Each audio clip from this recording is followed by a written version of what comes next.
My mom tells us not to talk about it, but there's something sensitive about our family.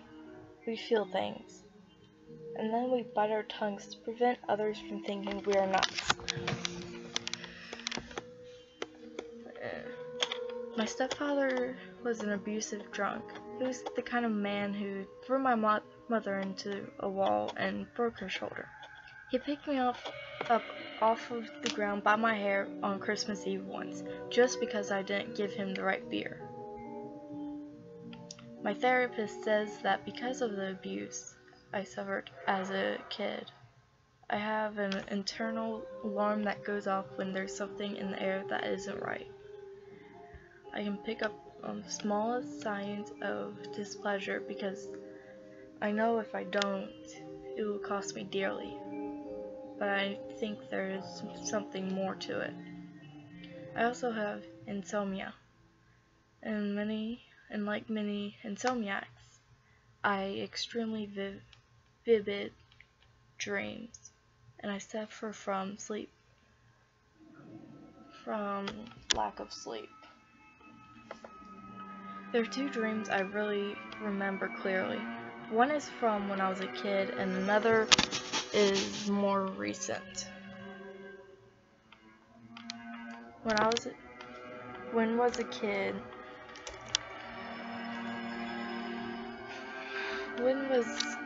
when my stepfather moved in.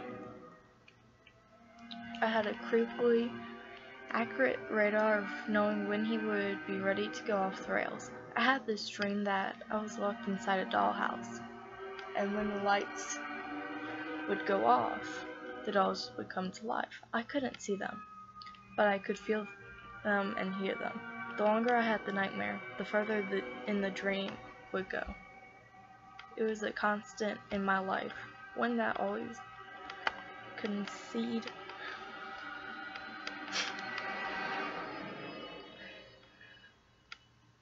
with a drunken rage outburst.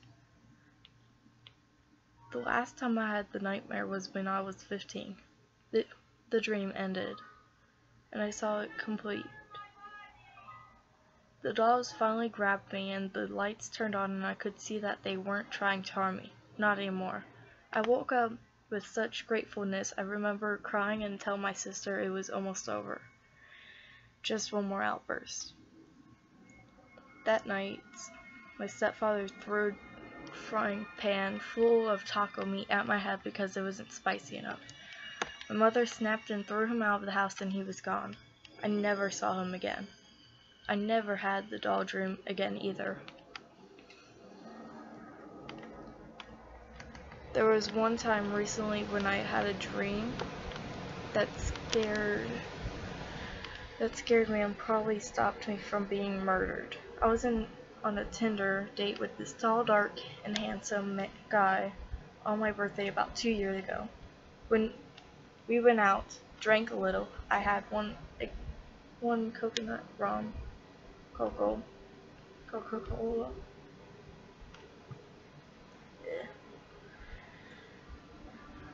So I know I wasn't drunk.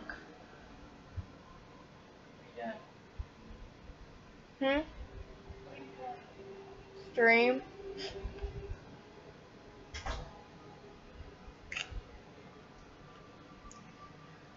And then we went and made out in the park before deciding to go to a hotel near his house. I don't remember why, but it was so much cheaper just to go to someone's house than rent a hotel. But I figured he had roommates or something. There wasn't any red flags, but I felt a little off. I can't put my finger on it, but I didn't know what it was. He was handsome and funny, and I was just getting off a bad situation. After we had fun, I fell asleep. It wasn't just something I do, but I was out for a very short period of time, and it was long enough for me to have a dream. I guess it was because I could get REM very quickly due to insomnia, but either way. I am asleep, and out of nowhere, the vocalist of my favorite band pops into the room. They had a concert planned the next day, so I was going. It wasn't weird that I was having a dream about him, but he looked at me so sadly and said, "He is going to kill you, so I will never get to wish you a happy birthday. We have cupcakes. Wake up now. Get up." I woke up and the room was empty. I was cold and shaking, and it was only 3 in the morning. It was only 3 in the morning. I quickly got dressed and ran out of the hotel room. I knew the guy was going to come back because his expensive leather jacket was still on the doorknob to the bathroom. He told me the night before that he loved that jacket. I went down to a small convenience store and made myself stand there and watch to see if he would come back. He did, with a black duffel bag. Maybe there was clothes in it. I don't know. But everything in me screamed to not go anywhere near him. I had to wait until the train started to catch a train home. So I took a taxi about 5 miles away and just sat in the Denny's until I stopped shaking. I blocked him on Tinder and reported him, then didn't use Tinder for another 2 years. Dude, poor Soto. When I got to the concert later that night, the roadie handed me a cupcake. I didn't say anything. I mean, what do you say to that?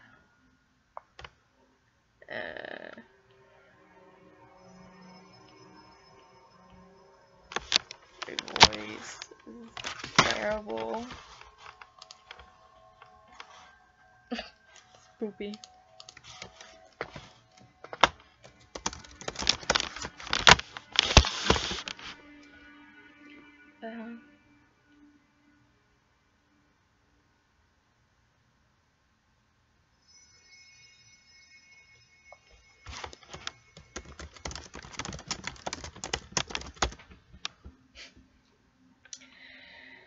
I went to college in Chicago, which was a large gay community.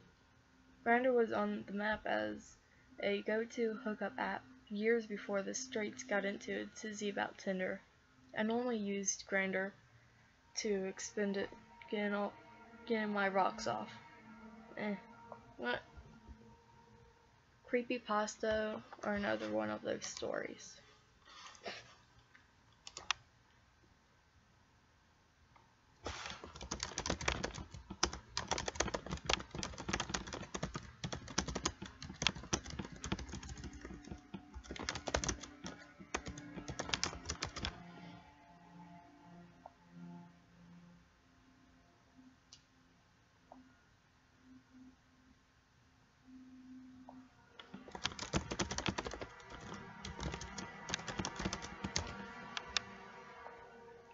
Yeah.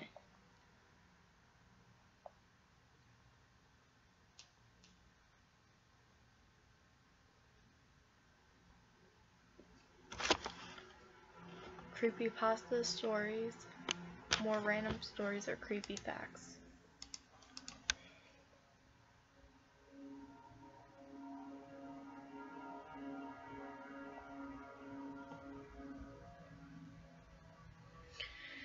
Okay.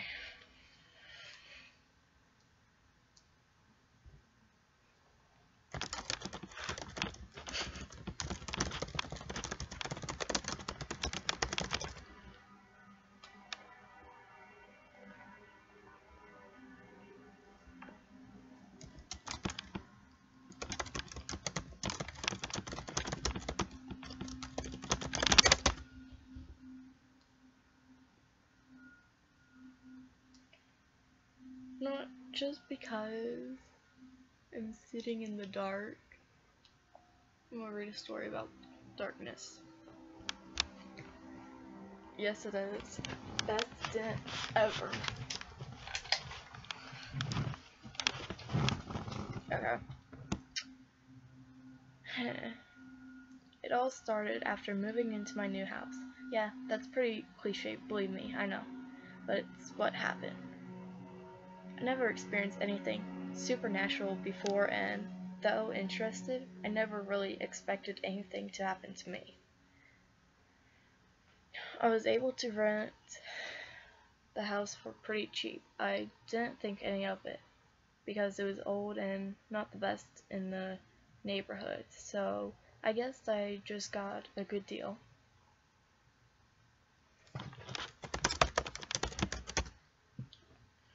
After moving everything in, things were fine for a while. I didn't remember exactly when it started because it seemed so minor at the time. I'd leave a light on in the kitchen or bathroom and come back to find it off. Honestly, I thought I was just forgetting that I turned them off already when I came back. After a while, I began to wonder and started leaving a couple lights on purpose.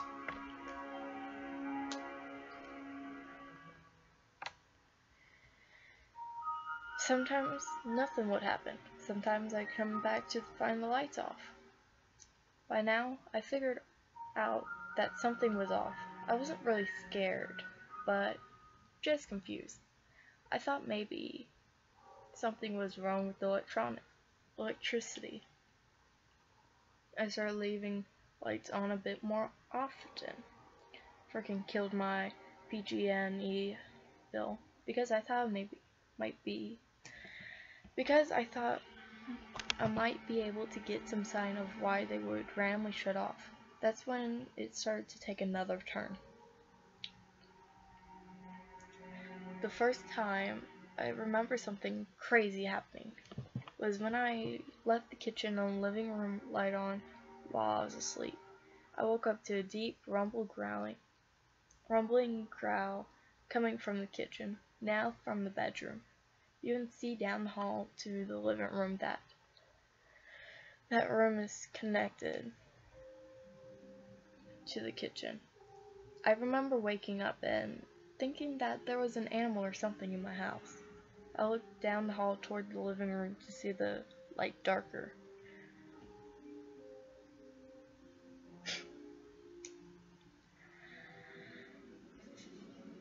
Somebody had flicked off the light from the kitchen. Another low growl came. This time from the living room, as I nearly screamed as I saw something bold across the length of the hall opening, and then the living room light went out. I couldn't tell what exactly it was. It just seemed like a black shadow or something. It didn't really matter. I was scared. I bolted from my bed and threw on the bedroom light, expecting something to be in this room and getting ready to come after me. Nothing. There was nothing in the room. I let out a low breath, and then I slowly moved down the hall into the living room. Once I got to the end, I practically bolted to throw on the light switch there. Again, nothing. Kitchen next, and once again, nothing. I was starting to think I dreamed all of it before I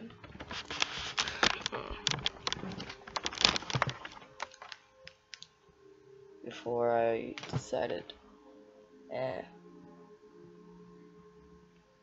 before I went to turn off the kitchen light and stopped. Now, I was a grown man, but here I was terrified to turn off that switch.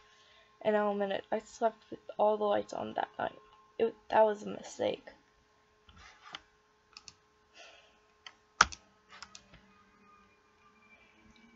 When I woke up the next morning, all the lights were off once again. I went to push myself out of bed and winced. My body felt sore.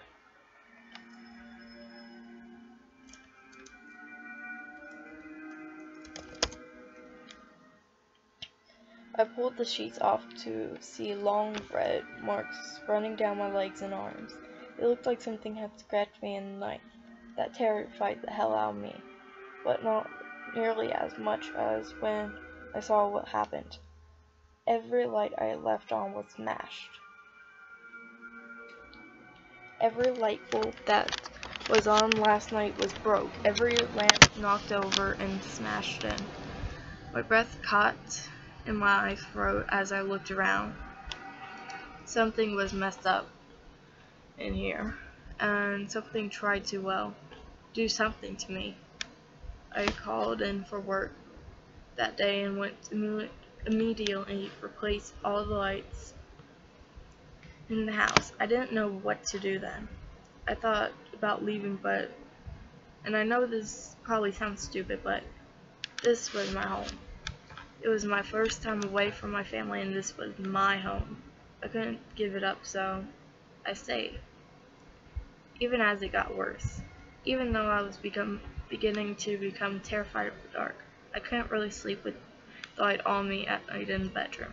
I'd leave other lights on though, like in the hall or the living room. Give myself enough to see pretty well in my darker room. And almost every night I'd wake up in the middle of the night to hear something growling and prowling around the living room, and then all the lights would just shut off.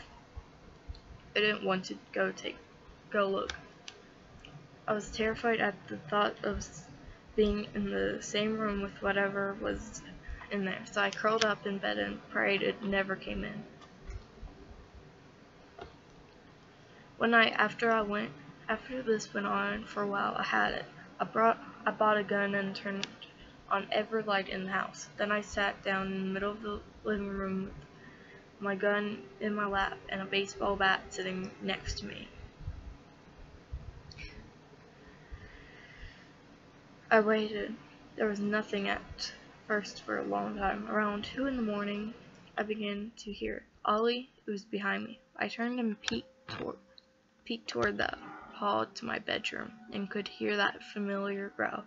I swallowed and held my gun in one hand and the bat in the other. Okay. And slowly began to step around to get a better view of the bedroom from the living room. As I began to get a view of my bed, I heard a loud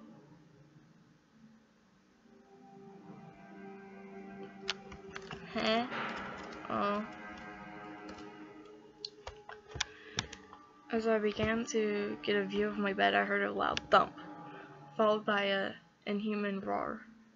I, being the brave man I was, jumped back from the hallway. I wanted to end this all, but dear God, I didn't want to deal with that thing. Hello, Nowlin Miner.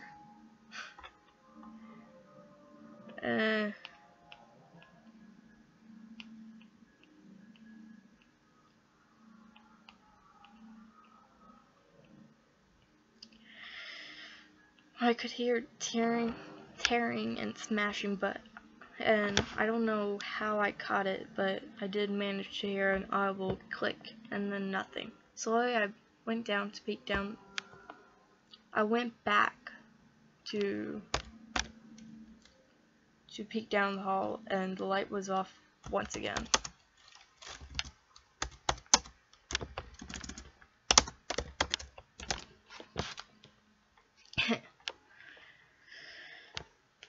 A deep breath, and I ventured forth, my weapons ready. When I came to my bedroom and flicked the light on, I gasped.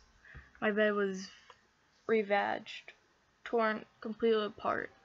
It was like some animal had jumped into it and just ripped it to shreds. I stepped forward to look what was left of my bed and just stood in shock for who knows when. Welcome back.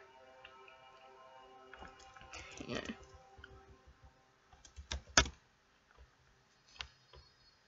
It wasn't until I heard the sound of a familiar ground that I turned around. Standing near my door right at the light switch was when I finally saw it. Yes.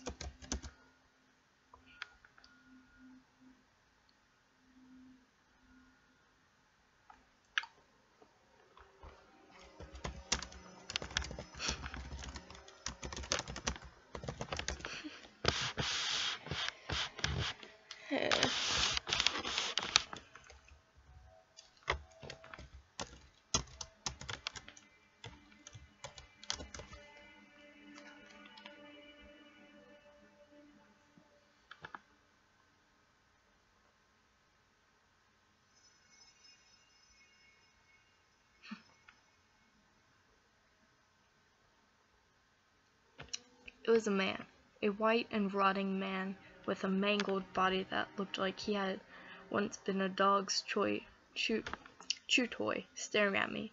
I was too in shock to even raise my weapons. He stared at me for just a moment and then flicked off the light. I screamed. I'm not even ashamed to admit it. I screamed and bolted. I didn't care what of that was where that man had been standing. I ran right past where I had seen him, swinging my bat like a madman. I nearly put a hole in the hallway as I ran through into the safe light of the hall. I turned to look back, but then I just in time to see him once more again near the hall's light switch. He turned that one off too. By then, I didn't want to fight. I wanted to be safe. I burst past the living room and into the brightness of my kitchen. I heard the sound of growling and scratching and like all around me, and then I knew he was coming back.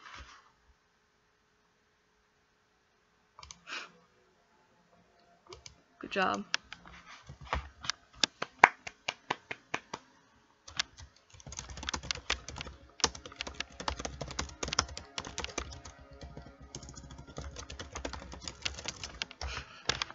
I'm not paying attention.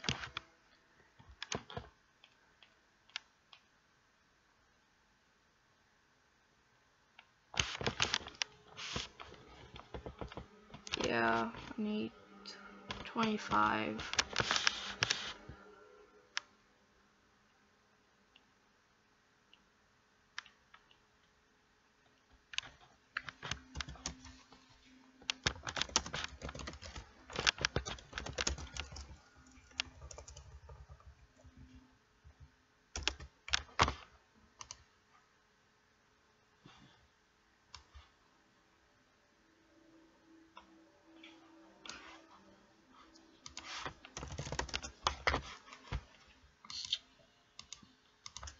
Okay.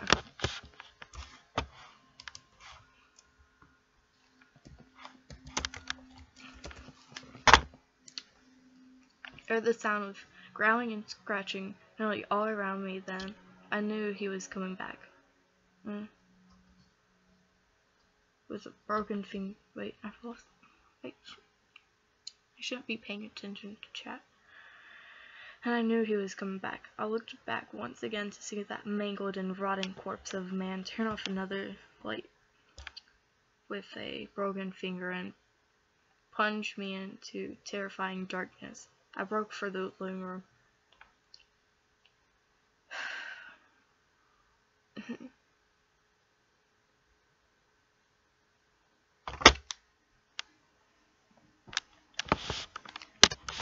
Move.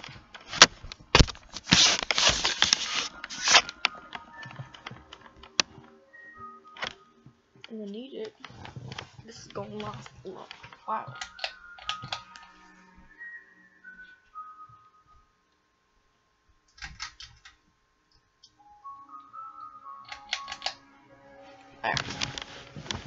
Okay.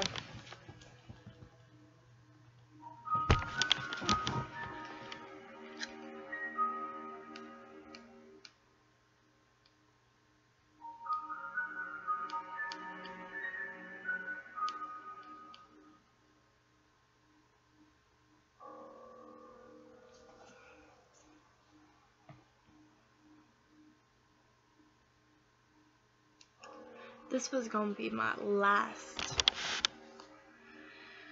final stand. I'd have to fight here. I drew close to the standing lamp that was my last line of defense. It hated the dark, so I'd stay right here, next to this comforting standing lamp. I waited for it to turn it off, but it never did. I looked around and quiet. Nothing but quiet. I turned then to look at that saving grace of a lamp that refused to yield. I started to find myself laughing, a crazy but alive laugh. But I thought I'd be I'd finally be okay. I stepped closer and I swear I almost hugged that lamp until I saw it.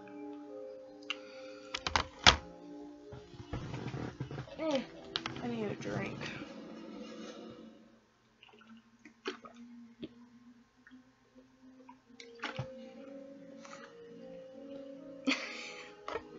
What was it?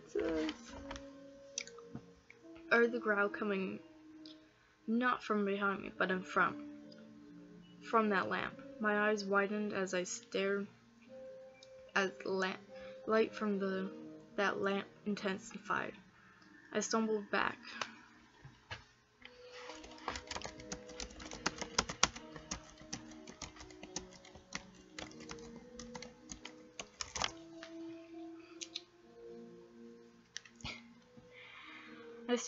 In. I don't know what happened, but I think I tripped on something.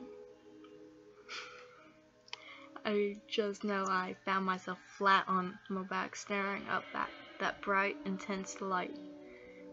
It wasn't comforting any longer, just hot and heavy and bright. I thought it was going to burn me away, and then it came. I don't have words to describe what poured from that lamp's light. It was hideous, twisted, and filled with rage. I know I'll never forget those eyes though. Bright, hot, and white. Two glowing circles of pure malice. It hated me. It hated everything about me.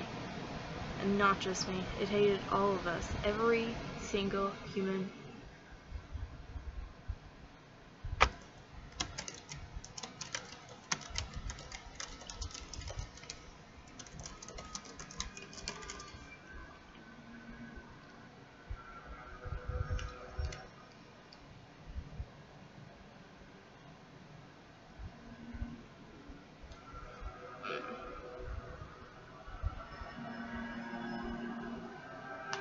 It hated every single human being. But it was stuck here, and it would lash out at what it could. Me. I don't know how I knew this, but I just knew. I lunged for me and prepared myself for a painful death.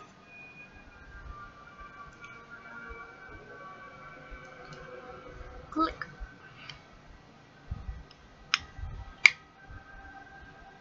The light went out. Once again, darkness. Sweet, quiet, relaxing darkness. I stayed on the ground for a long moment, letting my eyes adjust as I kept my gaze fixed on where my standing lamp was.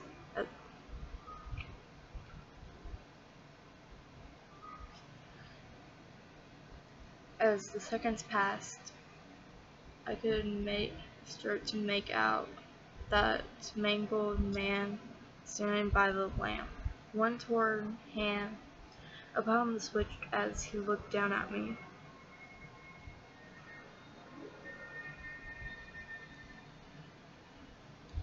I understood then. I understood what it all meant. Everything that happened. The man pulled his hand away from it and then pointed a mangled finger toward it before very clearly shaking his head from side to side. All I could find myself doing was nodding. He wasn't the one trying to harm me. All this time, all those instincts, he was trying to protect me. That creature could only come into light. And this mangled man has been trying to keep me safe. He didn't want someone else to repeat his mistakes. I moved out the very next day and never looked back. What it was confined to the house, and so far nothing has come at me from another light source. However, that thing will always stick with me in my mind. Every night in my new apartment, I made a habit of wandering around the house, making sure every light is off, every curtain is closed, and made sure to plunge myself in quiet, comforting, and safe pitch darkness.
bad. It gets tight. Okay. Just because.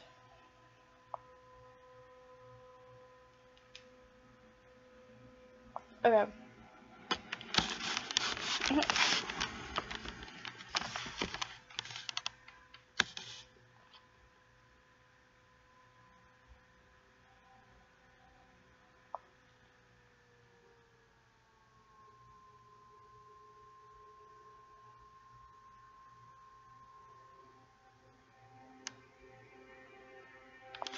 Okay.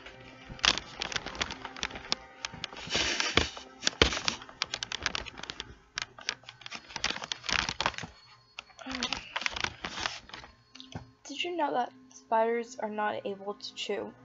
They insert their poison fluid into their victim's body until it melts off. Then they just suck.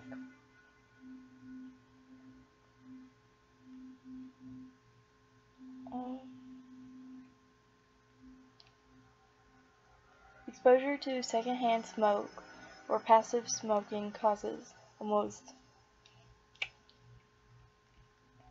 600,000 deaths per year.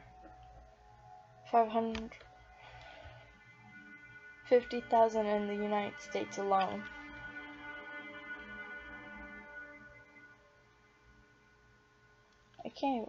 How do you pronounce this? Samhainophobia is the fear of Halloween. It comes from the Irish word All Saints' Day.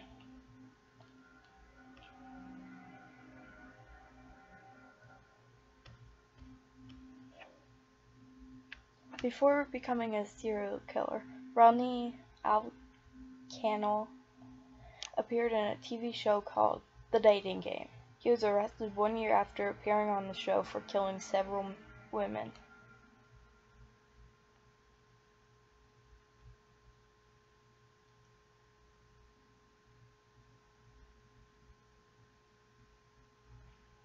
When someone dies, the last thing the dying person's senses is the sense of hearing, then touch, then smell, and taste. The first sense that is usually gone is sight. Every 40 seconds, someone in the world commits suicide.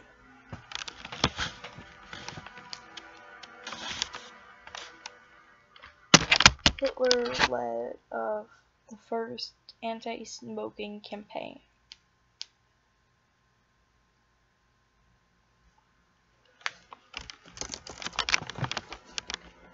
Halloween is celebrated differently in several countries, such as in Poland. They walk through the forest praying.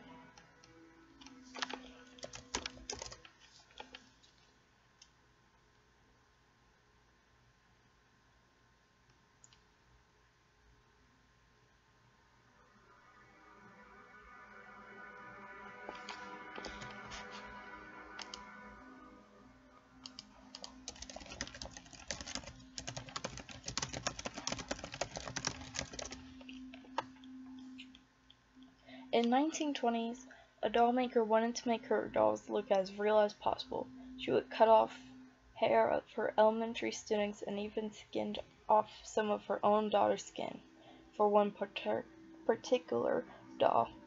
After she was caught, she was found not guilty because of insanity. A spider's blood color is light blue.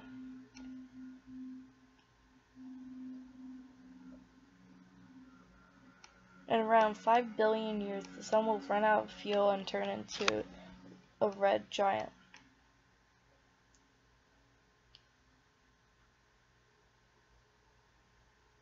Halloween is being celebrated every year and dedicated to remembering the dead.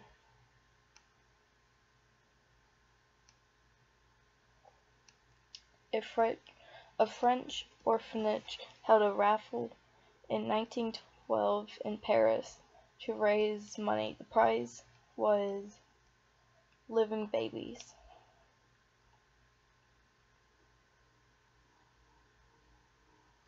Many mental illnesses are associated with sleep problems. When your sleep gets shorter than 7 hours per night, there is evidence that there is an increased risk for many diseases like diabetes and obesity.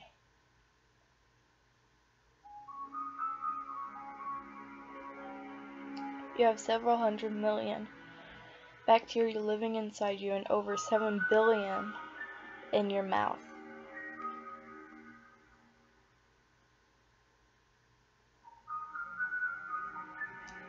At any given time, there can be about 35 to 50 serial killers, as estimated by the FBI.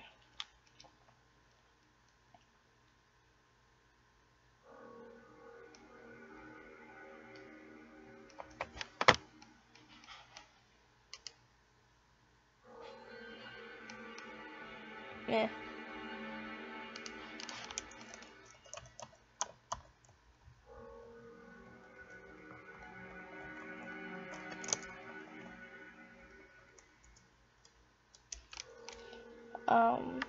Oreo has been proved to be as addictive as cocaine or other drugs.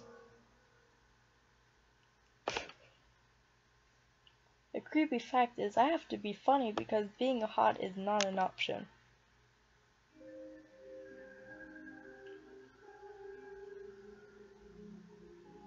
Human teeth are as hard as rocks.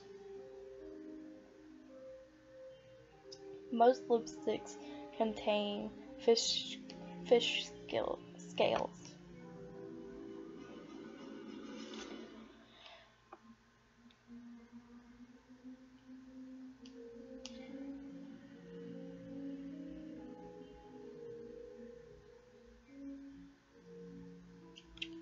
At least 20 banks are being robbed every day. 2,500 USD dollars, United States dollars, is the average take.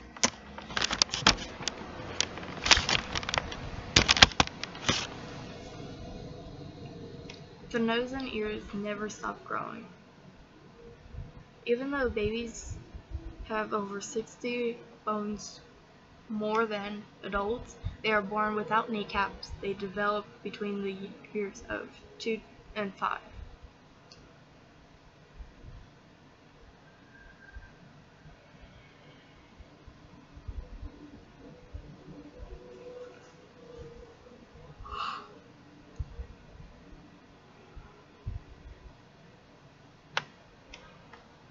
In Norway and Sweden,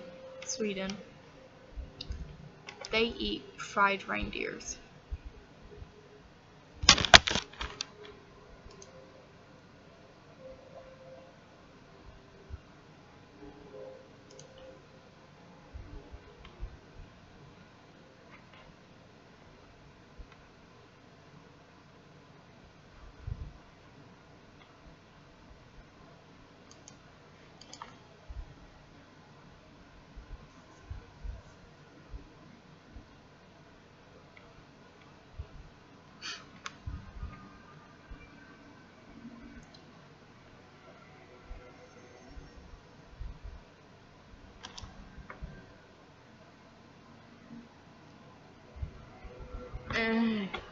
Even those, wait.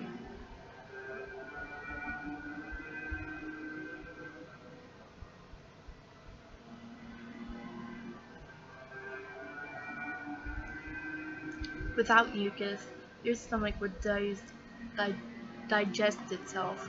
It'd be a horrible death too. Acid eating away at your inner body, reacting with all the bases in your gut.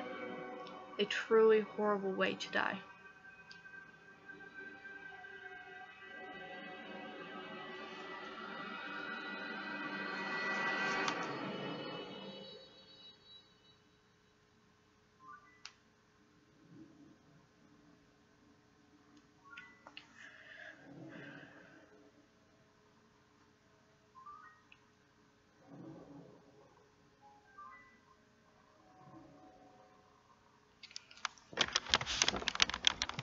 Right now, as you read this, millions of tiny creatures are eating, living, reproducing, and all over your face.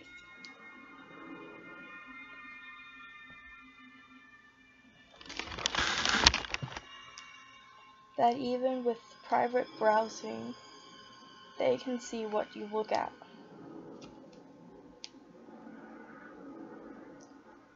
Jello has pig feet in it.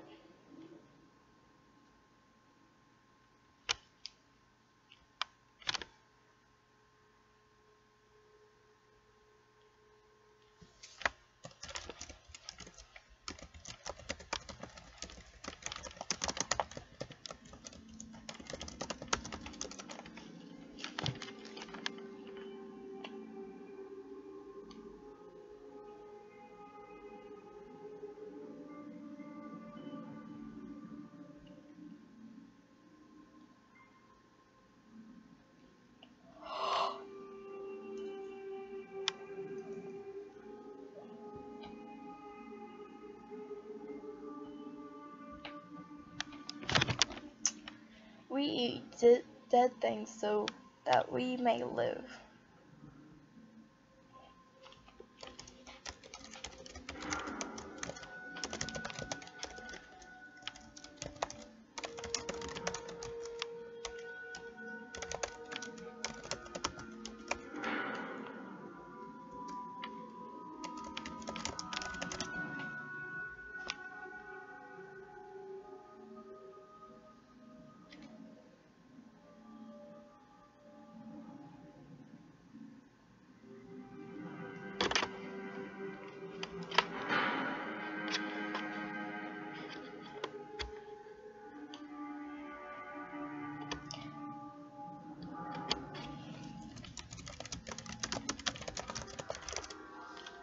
On a typical day, going to work in London, you will be filmed by something like 400 cameras. I heard this from a documentary about 10 years ago, so that's probably going up.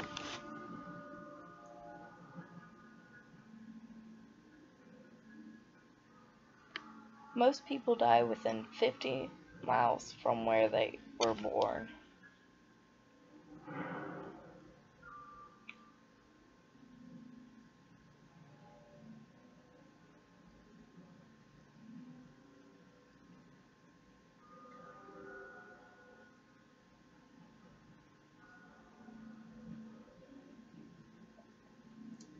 That if you damage a certain part of your brain, it will genetically or by accident.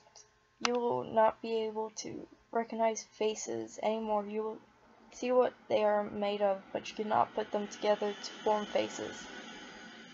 But you can still recognize everything else without problems.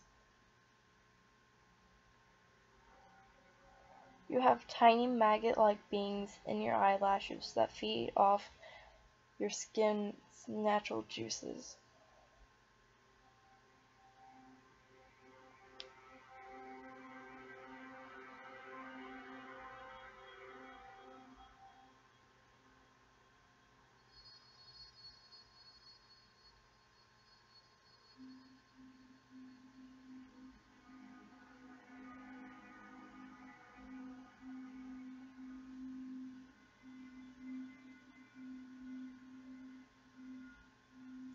If you're looking at a Victorian photo and one of the subjects in the photo is clearer than the rest, they're probably dead.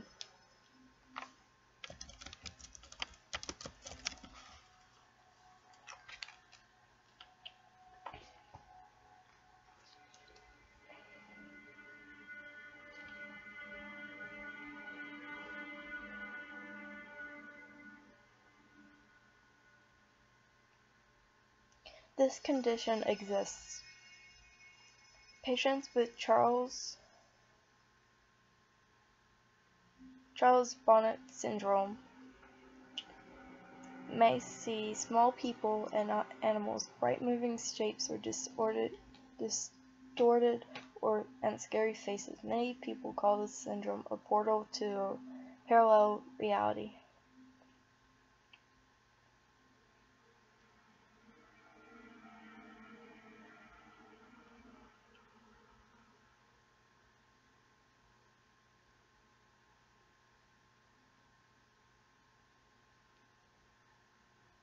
The longest time between two twins being born is 87 days.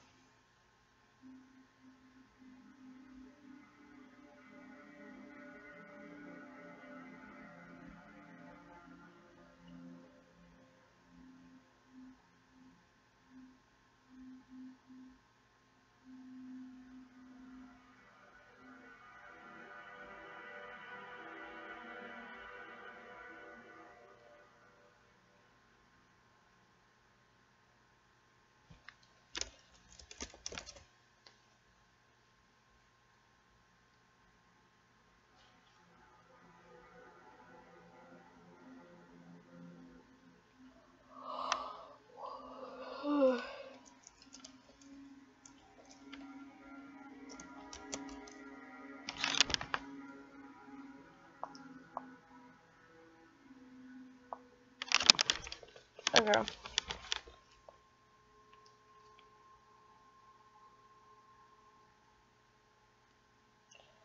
I'm gonna read where bad kids go.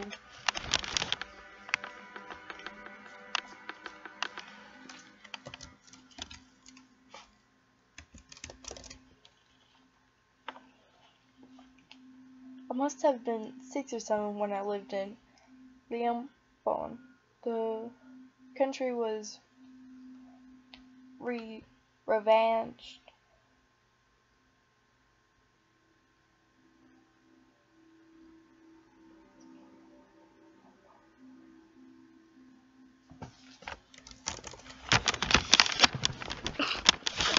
Thank you. It's horrible though, but thanks. By the war at the time, and murders were common and frequent. I remember during a particular vicious area when the bombings rarely dropped. I would stay at home sitting in front of my television watching a very, very strange show. It was about a kid. It was a kid's show that lasted about 30 minutes and contained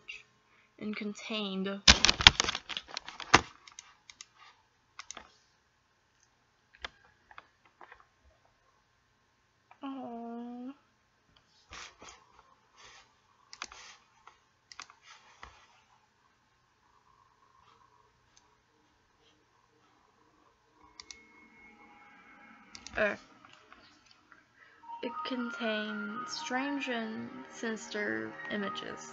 To this day, I believe it was a thinly failed attempt on the part of the media to use scare tactics to keep kids in place, because the moral of every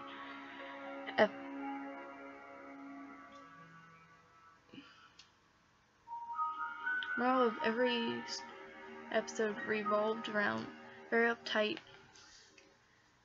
things. Stuff like bad kids stay up late, bad kids have their hands under the covers when they sleep, and bad kids steal food from the fridge at night.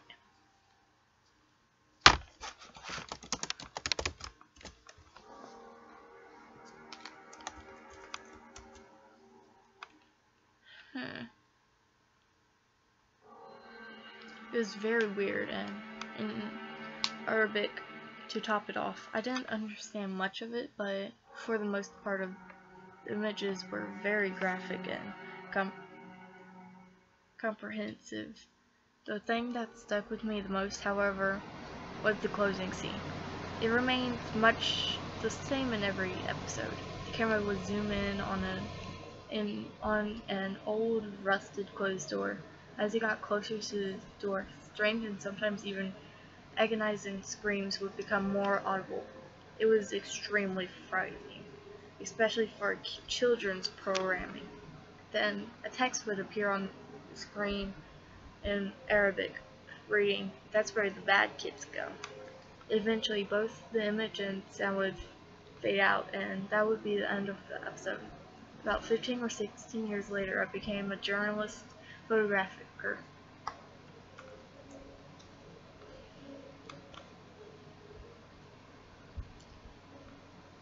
That show had been in my mind all my life, popping up in my thoughts randomly. Eventually, I'd had enough and decided to do some research. I finally managed to uncover the location of the studio where much of the channel's programming had been recorded. Upon further research and eventually traveling on site, I found out it was very desolate and had been abandoned after the big war ended. I entered the building with my camera. It was burnt out from the inside. Either fire had broken out, or someone went to incinnerate all the wood and furniture. After a few hours of cautiously making my way into the studio and snapping photos, I found an isolated, out-of-the-way room. After having a break through a few old locks and managing to break the heavy door open, I remained frozen in the doorway for several long minutes. Traces of blood, feces, and tiny bone fragments lay scattered across the floor. It was a small room, and an extremely morbid scene.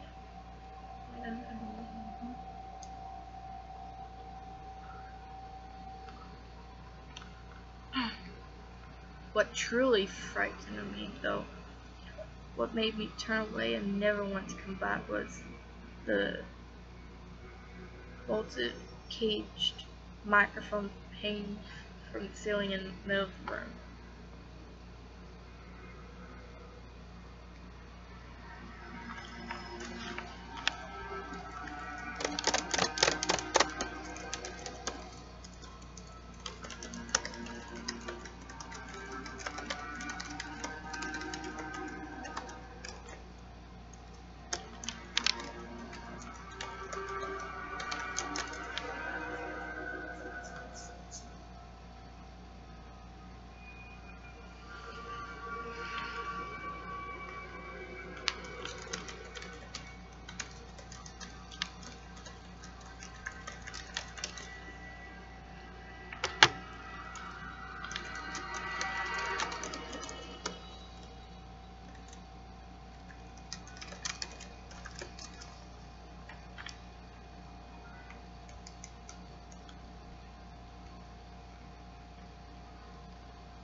Let me start by saying that Peter Terry was addicted to heroin.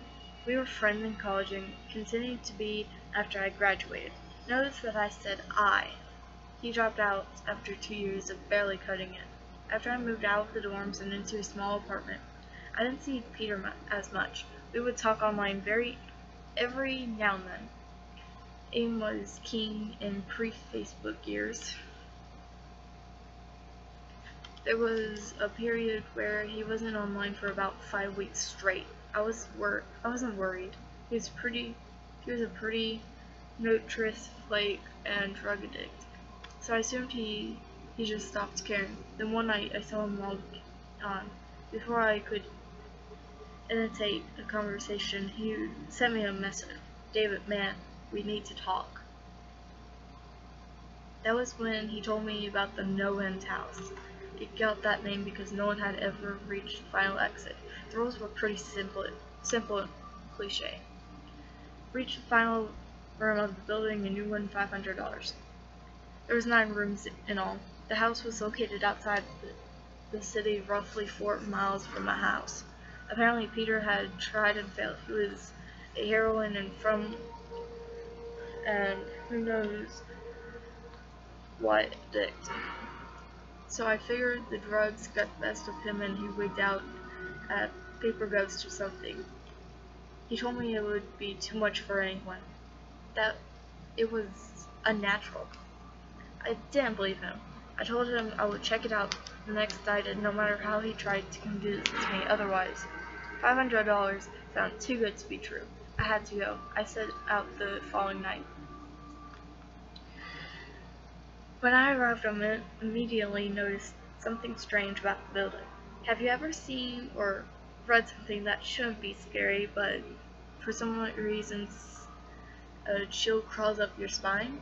I walked toward the building, and the feeling of uneasiness only intensified as I opened the front door. My heart slowed. Oh, my blanket.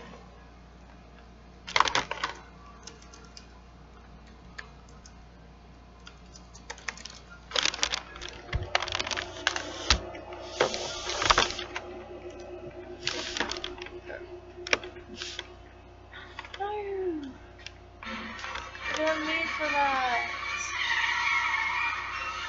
Oh. Oh.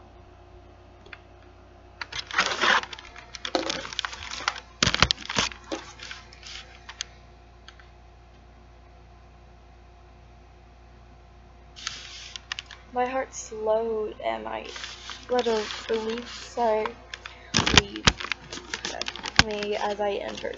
The room looked like a normal hotel lobby decorated for Halloween. A sign was posted in place of a worker. It read, "Room 1 this way. 8 more follow. Reach the end and you win." I chuckled and made my way to the first door.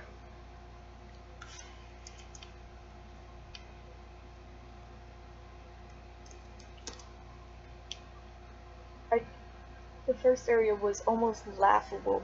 The decor resembled the Halloween aisle of a K-Market, complete with street ghosts and animatronic zombies that gave a static growl when you passed by. At the far end was an exit. It was the only door besides the one I entered through. I brushed through the fake spiderwebs and headed for the second door room.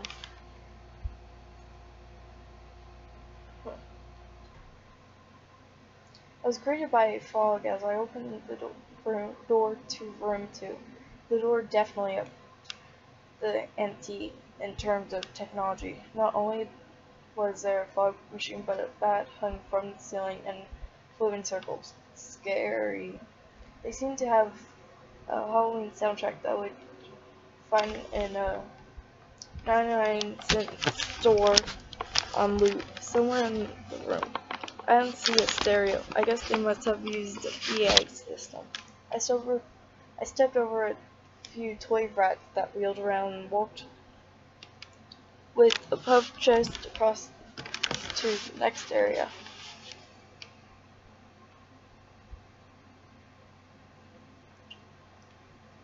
I reached for the doorknob and my heart sank to my knees. I did not want to open that door. A feeling of dread hit me so hard I could barely even think. Logic overtook me for a few terrifying moments, and I shook it off and entered the next room. Room 3 is when things began to change.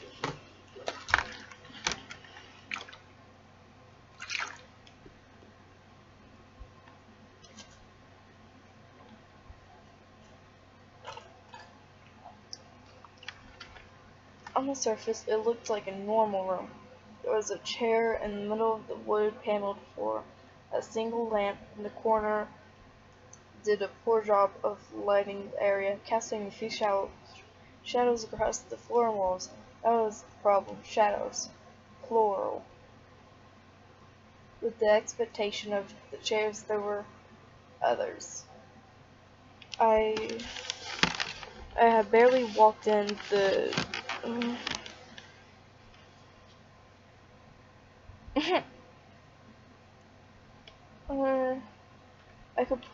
I barely walked in the door and I was already terrified.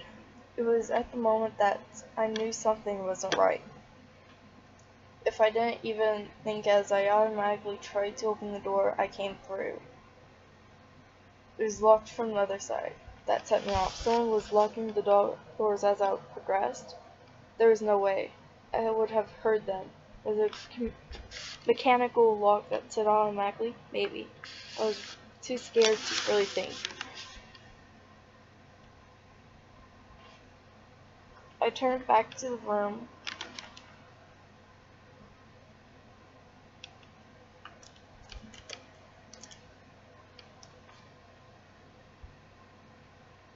And the shadows were gone. The chair's shadow remained, but the others were gone. I slowly began to walk. I used to hallucinate when I was a kid, so I wrote off the shadows as a figment of my imagination. I began to feel better as I made it to the hallway point of the room. I looked down as I took my steps, and that's when I saw it, or didn't see it.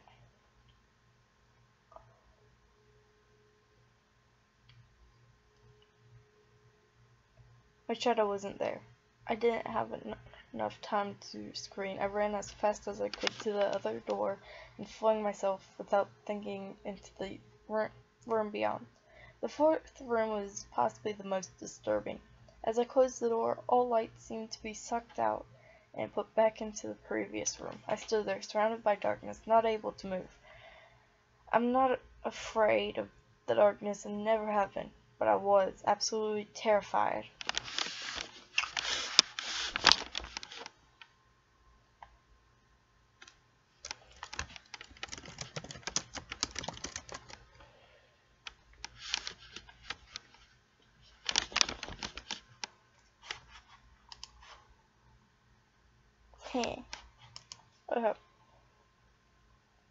All sight had left me. I had held my hand from my face, and I didn't know what I was doing. I would never have able to tell. Darkness, doesn't describe it. I couldn't hear anything.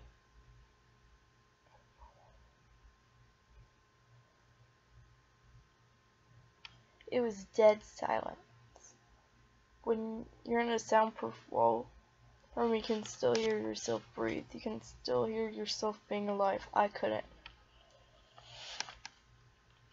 I began to stumble forward. After a few moments, my rapidly beating heart, the one I could feel.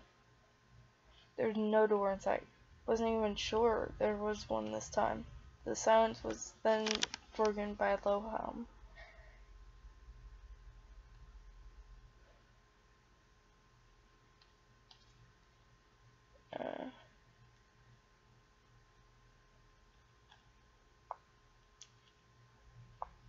I'm so tired.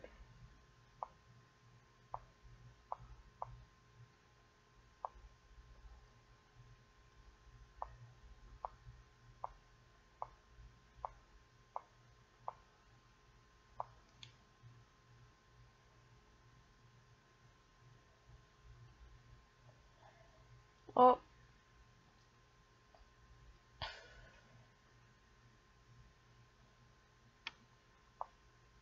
now I'm going to go probably sleep.